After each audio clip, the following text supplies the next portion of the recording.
Morning বন্ধুরা, রত্না লাইফস্টাইলের আরেকটি ব্লগে তোমাদের সকলকে স্বাগত জানাচ্ছি। পুরীতে আমাদের ডে 1। তো দেখো চলে এসেছি পুরী। এই যে সোজা রাস্তাটা আছে না, এই সোজা রাস্তাটা গেলেই সমুদ্র দেখা যাবে। তো এখন সকাল সকাল ঘুম থেকে উঠে স্নান টান করে দেখো রেডি হয়ে নিয়েছি। এখন যাচ্ছি আমরা জগন্নাথের দর্শনটা। কিন্তু পুরো মেঘলা, বৃষ্টি হচ্ছে। গতকাল বৃষ্টি হয়েছে, গতকাল অনেক রাত্রে আমরা পৌঁছেছি। তো গতকাল কোনো রকম ভিডিও শ্যুট করিনি, আজকেই করছি। তো দেখো ওয়েদারটা কেমন মেঘলা মেঘাচ্ছে, দেখতেই পাচ্ছি চারিদিক পুরো মেঘলা। সকাল সকাল উঠে আমি তো জামা কাপড়গুলো ধুয়েও দিয়েছি স্নান টান করে। তো চলো আমরা যাই, জগন্নাথ ঠাকুর দর্শন করে আসি।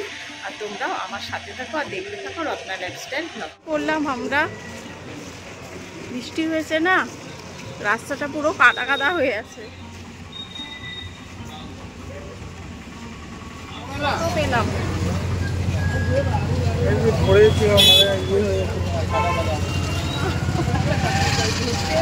একদম সব কাদা কাদা হয়ে আছে। আমরা যে জগন্নাথ দেব দর্শন করতে বেরিয়েছি, এখন প্রায় সকাল 9টার মতো বেজে গেছে। তো আমরা পান্ডা এখনও বুক করিনি, আমরা পৌঁছে যাই জগন্নাথ দেব মন্দিরে, তারপরে ওখান থেকেই পান্ডা বুক করে নেব। প্রথমে হোটেল থেকেও বলেছিল এখানে পাওয়া যাবে, কিন্তু ওখানে রেটটা অনেক বেশি। তো চলো, এই দেখো পৌঁছে গেছি জগন্নাথ দেব মন্দিরে। দেখো এখান থেকে দেখা যাচ্ছে রথগুলো, দূরের থেকে দেখা যাচ্ছে, কারণ কিছুদিন আগেই কিন্তু রথ হয়ে গেছে, তখন আমরা তো আসতে পারিনি। এখন যখন এসেছি তখন ভালো করে দর্শন করে নেব। এই যে জগন্নাথ দেব মন্দির দেখা যাচ্ছে, আর ধ্বজাটাও দেখা যাচ্ছে, খুব সুন্দর লাগছে আর ভীষণ ভালো লাগছে। এখন তো সম্পূর্ণ মন্দিরের বাইরের দিকটা সম্পূর্ণই চেঞ্জ হয়ে গেছে, আগের মতো নেই এখন। তো চলো, পুরো দক্ষিণ ভারতের মতোই লাগছে। তো চলো ভেতরের দিকে যাই। প্রথমে তো চলে যাব আমরা, জুতো টুতো রাখতে হবে, কারণ জুতো নিয়েতে প্রবেশ করা যাবে না। এই যে সামনে যাচ্ছেন ইনি আমাদের পান্ডা, আমরা এখানে পেয়ে গেছি। তীরে আসলে প্রচুর পান্ডা পাওয়া যায়, কোনো অসুবিধে নেই। নিজের থেকেই ওনারা যোগাযোগ করেন যে আপনারা দর্শন করবেন নাকি, আমাদের মাধ্যমে সম্পূর্ণ বুঝিয়ে দেয় মন্দিরের ভেতরে কি কি রয়েছে, কারণ আমরা তো ওভাবে বাইরের থেকে বুঝতে পারবো না। তো দেখো জগন্নাথ দেবের মন্দিরটা আমি এই সাইড থেকে ভিডিও করলাম, আর প্রচুর গাছ লাগিয়েছে, দারুণ লাগছিল। তো এই দেখো চলে এসেছি, এগুলো কিন্তু ওয়াশরুম। এখানে কিন্তু লেডিস টয়লেট আর জেন্টস টয়লেট দুটোই আলাদা করা আছে। আর এটা হলো ক্লক রুম, এখানে কিন্তু আমাদের জুতোটা জমা করে রাখতে হবে। তো দেখো এখানে কিন্তু বেশ ভালো ভিড় হয়ে গেছে। তো জুতো রাখার জন্য একটা ব্যাগ দিয়েছে, এখানে কিন্তু জুতো রাখার জন্য কোনো টাকা নেওয়া হয় না, সম্পূর্ণ ফ্রিতে।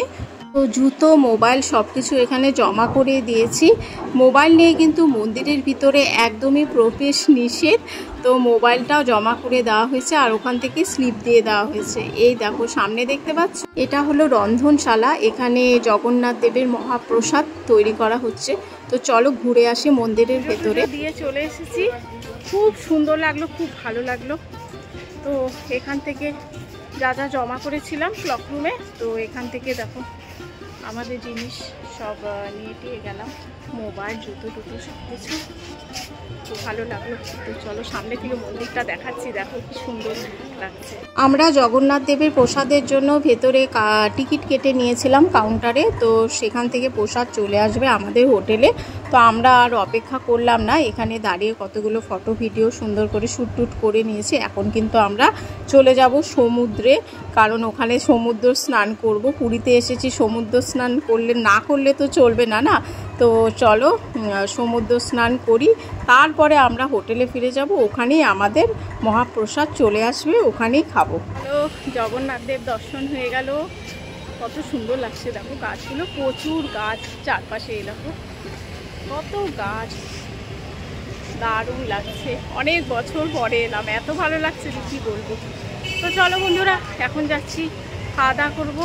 ফাইনালি পৌঁছে গেছি স্বর্গদ্বারে, এখানেই আমাদের হোটেলটা রয়েছে। তো এখানে দাঁড়িয়ে একটুখানি ঘুগনি খেয়েছিলাম। আর আজকে কিন্তু ওয়েদারটা খুব মেঘলা, দেখো বিচে কীরকম ভিড় রয়েছে। আপনাদের দর্শন করে চলে এসেছি বিচে, এখন যাই সমুদ্রের আনন্দটা উপভোগ করি। কি রে হানি, কেমন লাগছে? দারুণ আনন্দ। বিচে আসতেই দেখো কত ধরনের শঙ্খ বিক্রি হচ্ছে আর প্রচণ্ড ভিড়, সবাই একেবারে স্নানেই ব্যস্ত। তো হানির বাবা বলছিল চলো স্নান করবে না, তো আমরাও যাচ্ছি, স্নান টান করতে হবে। হানি তো একেবারে সমুদ্র দেখে উৎফুল্ল, মানে স্নান করার জন্য কি বলবো, পাগল হয়ে যাচ্ছিল। তো ওকে নিয়ে চললাম।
দেখো উট দাঁড় করানো রয়েছে, উট ভাড়া রয়েছে বাচ্চাদের জন্য 50 টাকা যদি চড়তে চায়, আর বড়দের জন্য 100 টাকা। আবার ঘোড়াও রয়েছে, ঘোড়ারও সেমই রেট।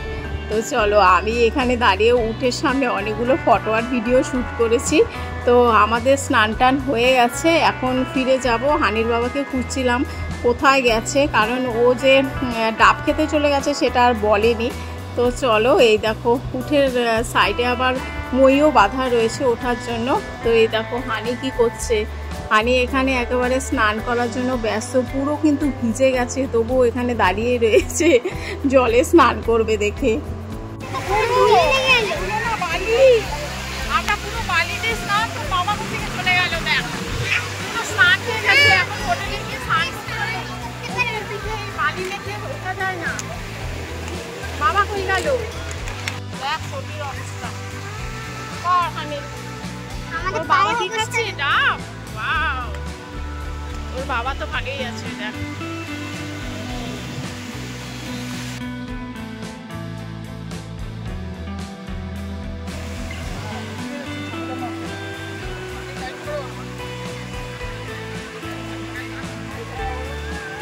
হোটেলে স্নান করবো আর জগন্নাথ দেবের প্রসাদ চলে আসবে, সমুদ্র হোটেলে চলে আসবে জগন্নাথ দেবের প্রসাদ। চলো হোটেলে চলে যায়, পুরো পানি দিয়ে মাখামাখি হয়ে গেছি। যাক, জগন্নাথ দেব দর্শন, সমুদ্র স্নান আর জগন্নাথ দেবের প্রসাদ আজকে পেয়ে যাচ্ছি। লাকি নিজেকে মনে হচ্ছে, খুব আনন্দ হচ্ছে। পুরো নিচে ভিড়, হ্যাঁ এ ভাব হবে।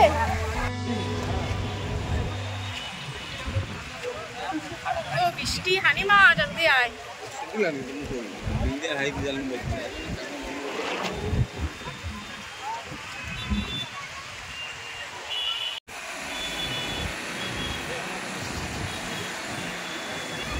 সমুদ্র স্নান করতে পেরে ভীষণ আনন্দ লাগছিল। আমার তো বিচের থেকে যেতেই ইচ্ছে করছিল না, মনে হচ্ছিল যেন এখানেই থাকি, কিন্তু ভিজে জামা কাপড়ে রয়েছে দেখে ফিরে যেতে হচ্ছে হোটেলে। তো চলো বন্ধুরা, হোটেলে গিয়ে কিন্তু আবার স্নান টানও করতে হবে, কারণ এতটাই বালি মেখে রয়েছে যে কি বলবো।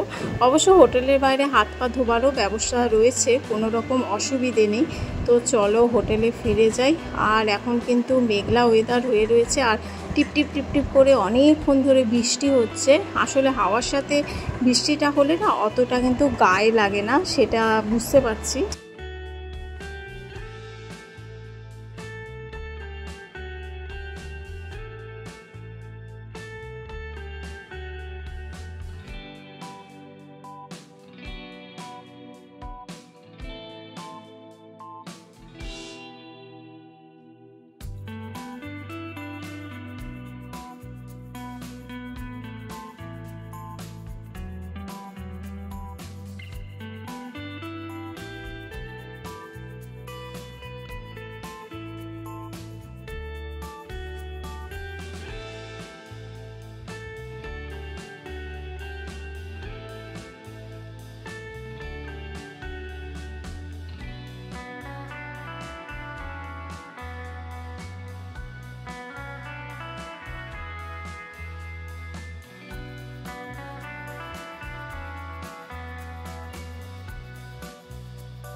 এসেছি, একেবারে স্নান টান করে ফ্রেশ হয়ে নিলাম। বাপরে বাপ, সমুদ্রে স্নান করে একেবারে পুরো শরীর বালিতে ভরে গেছে। জামা কাপড় সব ধুয়ে দিয়েছি, কিন্তু মেলবো একটু পরে না একটা দড়ি টাঙিয়ে নিতে হবে, কারণ বাইরে বৃষ্টি করছে, টুকটুক করে দাও। আকাশটা পুরো মেঘলা হয়ে আছে, আর এইদিকে যে সমুদ্র, এদিকটা দেখো নীল হয়ে আছে, এদিকটাতে সমুদ্র আছে। তো চলো, জগন্নাথ দেবের প্রসাদ চলে আসবে। যেই পান্ডাকে ধরে পুজো দিয়েছি সেই পান্ডাই প্রসাদ দিয়ে যাবে হোটেল অ্যাড্রেস, ফোন নাম্বার, আমাদের সব কিছু, রুম নাম্বার সব দিয়ে দিয়েছিলাম। তো চলে আসবেন, আমরা প্রসাদ খাবো। তো আর তোমাদেরকে অবশ্যই শেয়ার করব। এই যে আমার বরকে দিয়ে গেছে হোটেলে, দেখো জগন্নাথ দেবের মহাপ্রসাদ। তো চলো সবাই মিলে এখন খাবো। তো মাটিতে বসে পড়েছি, আর প্লেট নিয়ে এসেছিলাম, কাগজের প্লেট, তো সেটা করেই খাবো। তো আমার মেয়েকে ডাকছিলাম, আমার মেয়ে ঘুমিয়ে পড়েছিল। আসলে স্নান টান করে শরীর এতটাই ঠান্ডা হয়ে গেছে যে ও ঘুমিয়ে পড়েছিল। তো আমার হাজব্যান্ডকে ডাকছিলাম আসার জন্য। তো সবাই হাতটা ধুয়ে নিয়েছি, আর এতটা সুন্দর গন্ধ বেরোচ্ছে প্রসাদ থেকে যে তোমাদের কি বলবো। এই মহাপ্রসাদের সাথে কিন্তু আবার শুকনো প্রসাদও রয়েছে, তো সেটা রেখে দিলাম, বাড়ি নিয়ে যাব। আর শ্বশুর বাড়িতেও দেবো, আর বাবার বাড়িতেও পাঠিয়ে দেব পার্সেল করে, কারণ ওখানে সবাই চেয়েছে। তো চলো, দেখো কত প্রসাদ। তো চলো পেট ভরে খেয়ে নিই। আমরা কিন্তু দুপুরে ওই যে ঘুগনি খেয়েছিলাম সেটাই বিচে এসে, তাছাড়া আর কিছুই খাইনি, ভালো করে প্রসাদ খাবো দেখে। তো বন্ধুরা, আজকের ভিডিওটা তোমাদের কেমন লাগলো অবশ্যই কিন্তু তোমরা কমেন্টস করে জানিও। আর যারা আমার চ্যানেলটা নতুন দেখছো তারা কিন্তু অবশ্যই সাবস্ক্রাইব করে পাশে থেকো। আবার দেখা হবে তোমাদের সাথে নেক্সট একটা ব্লগে। তোমরা সকলে সুস্থ থেকো, ভালো থেকো। আর কিন্তু আমার পুরীর প্রতিটা ভিডিও মিস করো না। আমরা যেই হোটেলে রয়েছি সেই ভিডিওটা নিয়েও আমি আসব, যদি কেউ থাকতে চাও সেই হিসেবে আমি নিয়ে আসব। আর অবশ্যই বিচ মার্কেট সব কিছুই তোমরা এক এক করে দেখতে পারবে। আসলে ঘোরার সময় ভিডিও করাটা একটুখানি টাফ হয়ে যায়, মানে ভিডিও হয়ে যায় কিন্তু এডিটিং করাটা একটু টাফ হয়ে যায়। তো সেই জন্য একটু লেটে আসবে, কিছু মনে করো না, কিন্তু ভিডিও অবশ্যই আসবে। আর তোমরা আমার পাশে থেকো। তো চলো বন্ধুরা, আবার দেখা হবে খুব শীঘ্রই। তোমরা ভালো থেকো, সুস্থ থেকো। জয় জগন্নাথ।